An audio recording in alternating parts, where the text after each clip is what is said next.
Salam semua pendengar, kita berjumpa lagi ya. Baik, pada posting saya kali ini, saya akan teruskan ya dengan langkah yang seterusnya berkaitan dengan proses kelayakan kredit pelanggan anda ya. Iaitu setelah anda menerima borang permohonan kredit dari pelanggan anda perlu lakukan satu penilaian kualiti kredit pelanggan anda ya. Proses ini sangat penting tuan-tuan dan puan-puan. Kerana tujuan proses ini adalah untuk memastikan yang pelanggan anda itu betul-betul mampu untuk membayar hutang mereka kepada anda sepenuhnya dan tepat pada waktu ya. Dengan anda lakukan proses penilaian kredit ini, bukan sahaja dapat melindungi aliran tunai perniagaan anda, ia juga dapat mengurangkan risiko hutang lapuk daripada pelanggan-pelanggan anda yang berhutang dengan anda. Baik, persoalannya di sini ialah bagaimana anda hendak menilai kualiti kredit pelanggan anda. Betul ya? Baik, berdasarkan maklumat yang anda peroleh ya daripada borang permohonan kredit pelanggan anda ya, proses penilaian kualiti kredit ini boleh dilakukan dengan 4 langkah utama, iaitu dengan menggunakan satu sistem dipanggil STUN, S-T-U-N, iaitu semak, tanya, ukur dan nilai ya. Baik, langkah pertama dalam penilaian kredit pelanggan anda ni ya, iaitu S, semak. Kita nak tanya, nak semak apa di sini ya? Pertama sekali, semak kewujudan syarikat pelanggan anda dengan SSM ya. Dan kedua, semak laporan kredit pelanggan anda ya. Sebagai contoh, laporan SIKRIS, laporan SITOS dan sebagainya ya.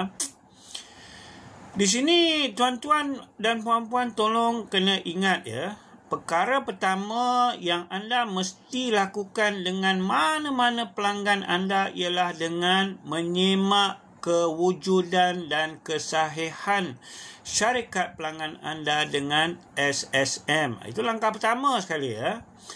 Dan cara paling mudah ialah dengan anda pergi ke SSM punya e-info portal ya. Dan anda boleh lakukan semakan ini secara online sahaja.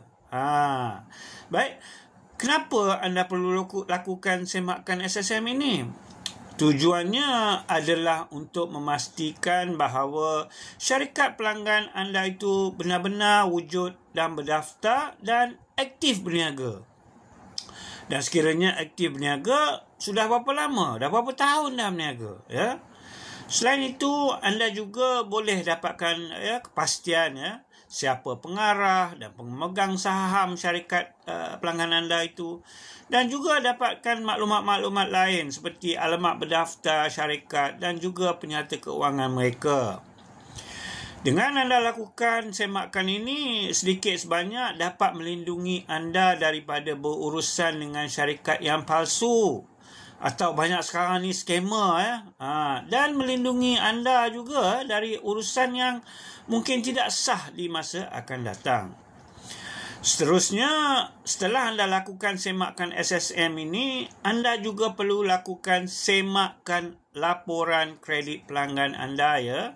Di sini anda boleh jadikan satu syarat dalam borang permohonan kredit anda supaya mereka sediakan ya satu laporan kredit mereka ya. Dan mungkin pengarah-pengarah mereka sekali seperti laporan SIKRIS atau SITOS ya. Sebelum permohonan kredit mereka diproses, mereka kena sediakan laporan kredit mereka ya. Anda kena minta mereka sediakan laporan ini ya, kerana anda tidak boleh mendapatkan laporan-laporan ini tanpa kebenaran pelanggan-pelanggan anda. Di sini saya nak beritahu ya, dalam laporan CITOS itu dah ada ya, laporan SIKRIS sekali ya. Dia datang sekali. Jadi kalau anda minta mereka sediakan laporan CITOS pun sudah memadai, kerana laporan tu lebih komprehensif ya. Kepada mereka yang kurang faham tentang laporan-laporan kredit ni semua, jangan risau ya tuan-tuan dan puan-puan. InsyaAllah saya akan terangkan bab laporan kredit ini semua dalam posting-posting saya akan datang. Baik, kenapakah anda perlu lakukan semakan laporan kredit pelanggan anda?